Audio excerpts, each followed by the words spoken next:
Group 2 అభ్యర్థులకి మహర్దశ. మీరు విన్నది నిజమే. అంతకంటే ముందుగా చిన్న రిక్వెస్ట్, బాలాజీ చిరబైన డువాడే ఛానల్ హ్యాకింగ్ తర్వాత ఇది కొత్తగా పెట్టినటువంటి channel, second day. Definitely subscribe చేయండి. మీకు కావాల్సినటువంటి ఇన్ఫోని కింద కామెంట్ రూపంలో తెలియజేయండి.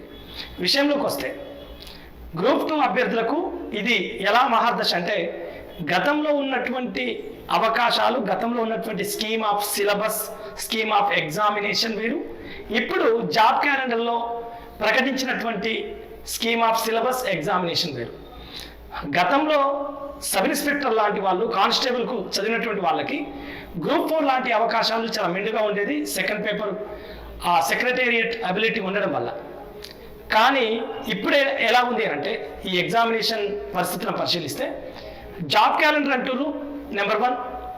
ఈ జాబ్ క్యాలెండర్లో ఒక 2 years వరకు ఖచ్చితంగా జాబ్ క్యాలెండర్ ఇంప్లిమెంట్ అవుతుంది అనేది నా వ్యక్తిగతమైనటువంటి అభిప్రాయం.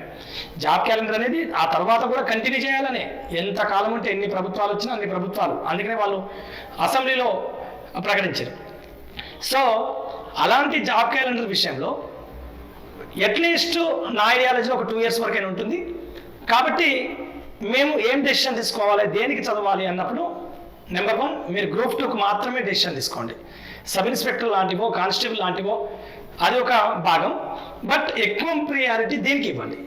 ఇలా గ్రూప్ 2కు ప్రియారిటీ ఇచ్చినప్పుడు ఈసారి మీకు అదనపు అవకాశం ఏంటంటే, ఫారెస్ట్ రేంజ్ ఆఫీసర్స్ని ఇందులో కొలాబరేట్ చేసారు, క్లబ్ చేసారు. నెంబర్ 1. నెంబర్ 2, గ్రూప్ 3లోకి గ్రూప్ 4 ఉద్యోగాలని క్లబ్ చేసారు. సో గ్రూప్ 4 గతంలో సెక్రటేరియట్ ఎబిలిటీ లాంటి సెకండ్ పేపరు, ఆర్థమెటిక్, రీజనింగ్, కొంత మ్యాథ్స్ బ్యాక్గ్రౌండ్ ఉన్నటువంటి వాళ్ళకు ఆ ప్రాబబిలిటీ ఉండేది. ఈ గ్రూప్ 3 ఆల్రెడీ సిలబస్ ఉంది కాబట్టి గ్రూప్ 3లోకి వీటిని క్లబ్ చేశారు. కాబట్టి ఈ గ్రూప్ 2 ఎవరైతే చదువుతుందో వాళ్ళకి మాత్రమే ఇది ఒక మహర్దశ. మీరు if by chance group 2 miss అయిపోతే డెఫినెట్లీ గ్రూప్ 3 అనే దాన్ని క్లియర్ చేయొచ్చు. నెంబర్ 1.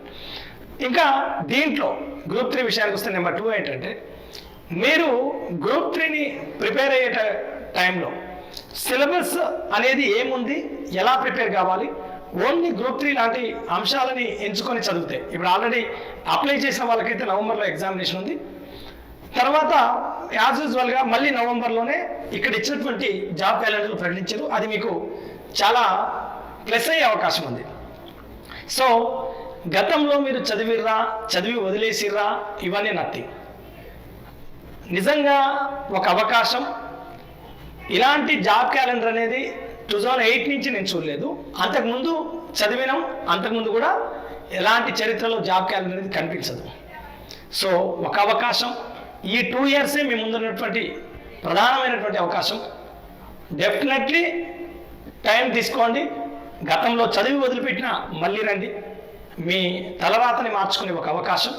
ఎవరైతే హార్డ్ వర్కర్స్ ఉన్నారో, ఎవరైతే డెడికేటెడ్గా, కమిటెడ్గా పనిచేసే వాళ్ళు ఉన్నారో, ఎవరైతే మొండి పట్టుతోటి, పర్సవరెన్స్ తోటి ముందుకు పోయే వాళ్ళు ఉన్నారో వాళ్ళకి సక్సెస్ ఖచ్చితంగా వస్తుంది.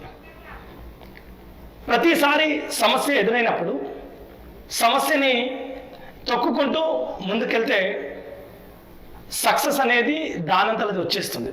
సో సమస్యలు కామన్, హార్డ్ వర్క్ చేస్తే ఖచ్చితంగా సక్సెస్ వస్తుంది అనేది స్ట్రైట్ లైన్. కానీ దాంట్లో అబ్స్టకిల్స్ ఉండొచ్చు, ఫైనాన్షియల్ ప్రాబ్లమ్స్ ఉండొచ్చు, ఫ్యామిలీ రిలేషన్స్ క్రిటిసైజింగ్ ఉండొచ్చు, మీ ఏజ్ ఫ్యాక్టర్ కావచ్చు. సో ఇవన్నిటికీ మరొక్క అవకాశం, ఒక 10 నెలలు మీది అని పెట్టుకోండి. సో ఆల్మోస్ట్ ఆల్ 10 నెలలు అంటే గ్రూప్ 3 లాంటి వాళ్ళకైతే రేపు నవంబర్ నుంచి మళ్ళీ నవంబర్ వరకు. కాబట్టి ఏది ఏమైనా గట్టిగా 10 months నుంచి 2 years తర్వాత ఆటోమేటిక్గా బయటికి వెళ్ళిపోయే ప్రయత్నం చేయండి కాంపిటేటివ్ ఎగ్జామినేషన్ నుంచి. ఈ వచ్చినటువంటి అవకాశం నిజంగా ఒక గొప్ప వరంగా చెప్పుకోవచ్చు. సో వదలొద్దు, నా మాట వినండి, అనుభవంతో చెప్తున్నా. ఒక మంచి అవకాశం నిజంగా. ఇది గ్రూప్ 2 అభ్యర్థులకు మహర్దశ. Thank you so much. మీరు ఇంకా ఛానల్ని సబ్స్క్రైబ్ చేయకపోతే సబ్స్క్రైబ్ చేయండి. మీకు తెలిసినటువంటి విషయమే, డువాడే ఛానల్ హ్యాకింగ్కు గురైంది. థ్యాంక్ యూ అండి.